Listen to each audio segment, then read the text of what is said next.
Hi, how you doing? Hello. Sorry. How you doing? You all right? We've got some friends coming in to see you today. Is that okay? Can I sit down here? Hey Jake, is that okay? Good man. Sit down like that as well? So what we're doing here? Do you want to stay standing up? You want to come here? Show me what you're doing. So what you said about when? Yeah. And you give a mouse like so. Yeah. Look at that. And then you do nose, eyes and mouth and a beard. It's using my experience, but it's actually giving them the skills to question and learn, and they do that best through play. Dave's got the red shirt, I've got the blue shirt. Surely it should be the other way around. Do you want to swap shirts? Well, no, actually, I like it. When the bear is sad, okay. All right. Not always sad though, isn't it? Do you want to read it? Grass. Long, wavy grass. We can't go over it. We can't get under it. Swishy, swashy, swishy, swashy, swishy, swash. Yeah? What's that? Oh, is that because Kerry's got your muzzy? What's this? Your muzzy? What's this called?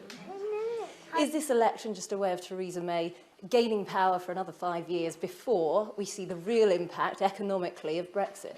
This is an election about justice in Britain. It's an election about our economic future. We want to invest in the economy for the future. We have to recognise that wages have stagnated for 7 years.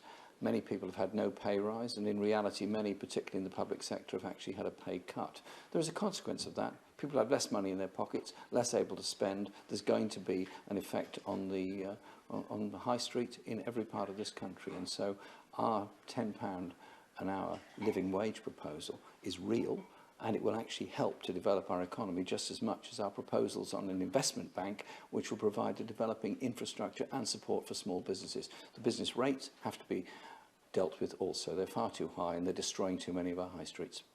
Gerard Coyne, suspended from his post from Unite. Is this rigged in favour of your backer, Len McCluskey? That's a matter for Unite. It's absolutely nothing to do with me. I mean, you have no comment on that, given that Len McCluskey has, of course, backed you. I'm not a member of Unite. There's an election going on in Unite. They're obviously following the rules of the union. I think they should be allowed to follow the rules. On immigration, would you like to see it down to the tens of thousands? Do you think people in this country want a reduction in immigration figures?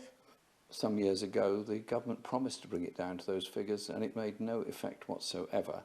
The reality is that those that have come to this country from Europe and from the rest of the world have made a massive contribution to our society. They've helped our NHS to survive, they've helped our education system, they've helped the science base of our economy. And I think we have to recognise that there are also 1.5 million British people or thereabouts living all over Europe who make a contribution to those economies. People move, people migrate, and we all benefit from it. So you wouldn't want to see figures down to the tens of thousands? Listen, we have regulated controlled migration from the rest of the world. At the moment, we are negotiating with the European Union on our future trade relation with Europe. Let's develop a serious, sensible, tariff-free access to the European market. That's the most important thing. So a yes or no? Listen, we are negotiating with the European Union on a tariff-free access to the European market, and people do migrate, and we benefit from that migration. Obviously, it is controlled for the rest of the world, and that will continue.